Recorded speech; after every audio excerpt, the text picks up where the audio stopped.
এখানে আমার সামনে যেসব নেতৃবৃন্দ আপনারা উপস্থিত আছেন, গণতান্ত্রিক ছাত্র সংসদের সঙ্গে কাজ করছেন, আপনাদের কর্তব্য হলো বাংলাদেশের প্রত্যেকটা রাজনৈতিক দলকেই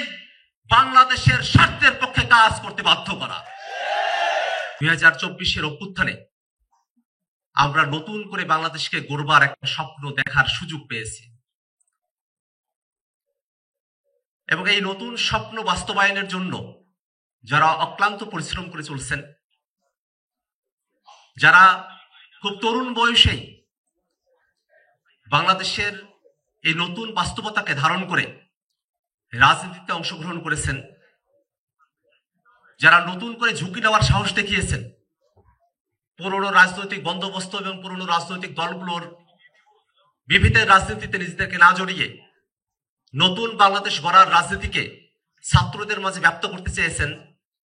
তারাই গণতান্ত্রিক ছাত্র সংসদের সঙ্গে যুক্ত হয়েছেন এবং তাদের কার্যক্রমকে সামনের দিকে এগিয়ে নিয়ে চলছেন। আমরা গণতান্ত্রিক ছাত্র শক্তিতে যখন আমাদের রাজনীতিকে ব্যক্ত করেছিলাম, সে সময়টাতে নানা ধরনের আশঙ্কার বিষয় ছিল, জীবনের ভয় ছিল, জেল জরিমানার ভয় ছিল, কিন্তু আমরা তখনও পিছুপা হই নাই এবং সেই পিছুপা না হওয়াটাই বাংলাদেশের মানুষের কাছে আমাদেরকে তাদের ভরসার জায়গায় কেন্দ্রবিন্দুতে 24-এর অভ্যুত্থানে নিয়ে আসতে সাহায্য করেছিল। আজকে এখানে গণতান্ত্রিক ছাত্র সংসদের যেসব নেতৃবৃন্দ উপস্থিত হয়েছেন, আপনারা প্রত্যেকে আপনাদের প্রত্যেকের জায়গায় এই অভ্যুত্থানের সময়কালে এবং অনেকে তারও অনেক আগে থেকেই বাংলাদেশের জন্য, বাংলাদেশের স্বাধীনতা সার্বভৌমত্বের জন্য, এই দেশটাকে ফ্যাসিবাদ মুক্ত করতে আপনারা দীর্ঘ লড়াই এবং সংগ্রামের সঙ্গে যুক্ত রয়েছেন। গণতান্ত্রিক ছাত্র সংসদের যারা নেতা কর্মীরা আছেন, আপনারা বিভিন্ন জেলা এবং উপজেলাগুলোতে 24-এর অভ্যুত্থানকে সংগঠিত করতে আপনারা সর্বোচ্চ ভূমিকা পালন করেছেন। এ কারণে যে 24-এর অভ্যুত্থানের গর্ভ থেকে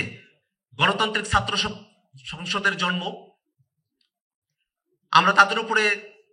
এই ভরসা করতে চাই যে সামনের দিনে এই বাংলাদেশকে নতুন ভাবে গড়তে, 24-এর আকাঙ্ক্ষাকে ধারণ করে বাংলাদেশকে বিনির্মাণ করতে সবার প্রথমে যারা বাংলাদেশের হাত ধরবেন, তারাই আপনারা আমার সামনে বসে আছেন, তারাই আপনারা গণতান্ত্রিক ছাত্র সংসদের নেতৃবৃন্দ। আমরা বাংলাদেশের আরো অনেক ছাত্র সংগঠন দেখেছি, অনেকে হয়তো দীর্ঘ সময় ধরে রাজনীতিতে আছেন, কিন্তু অর্জনের জায়গায়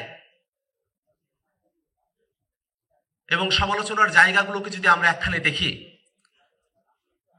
তাদের অর্জনের জায়গাগুলো শূন্য হয়ে পড়ে। কিন্তু গণতান্ত্রিক ছাত্র সংসদ এমন একটা সংগঠন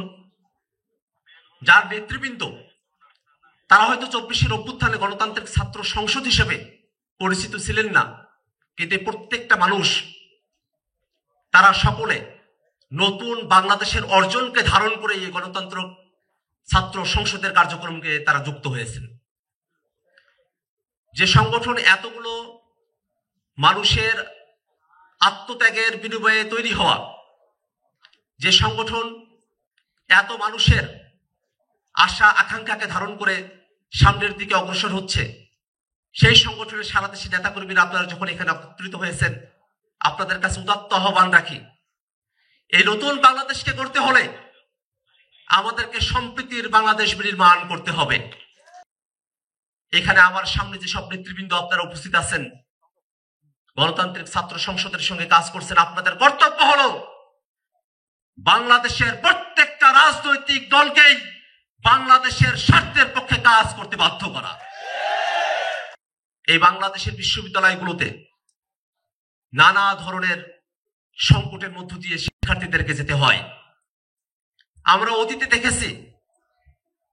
যখন আওয়ামী লীগ তার ফ্যাসিবাদী শাসন বাংলাদেশে করছিল, ঠিক সেই সময়গুলোতে বাংলাদেশের বিশ্ববিদ্যালয় এবং কলেজগুলোতে তারা ছাত্রলীগের মাধ্যমে এক ত্রাসের রাজত্ব তৈরি করেছিল। সেই ত্রাসের রাজত্ব এত ভয়ঙ্কর ছিল তারা গেস্ট রুম করতো, গণরুম করত। যদি কেউ ছাত্রলীগ আওয়ামী লীগের বিরুদ্ধে কোন যৌক্তিক সমালোচনাও করত, তারপরেও গেস্ট রুমে ডেকে নিয়ে গিয়ে অবর্ণনীয় অত্যাচার করে ছাত্রদেরকে মেরে ফেলার ইতিহাস তৈরি করেছিল এই ছাত্রলীগ। গণতান্ত্রিক ছাত্র সংসদের প্রধানতম কর্তব্য থাকবে এই বাংলাদেশে আর কোনোভাবেই যেন বিশ্ববিদ্যালয় ক্যাম্পাসগুলোতে ছাত্রলীগের মতো করে কেউ গণরুম গেস্ট রুম তৈরি করার সাহস দেখাতে না পারে, সেজন্য কাজ করবে গণতান্ত্রিক ছাত্র সংসদ।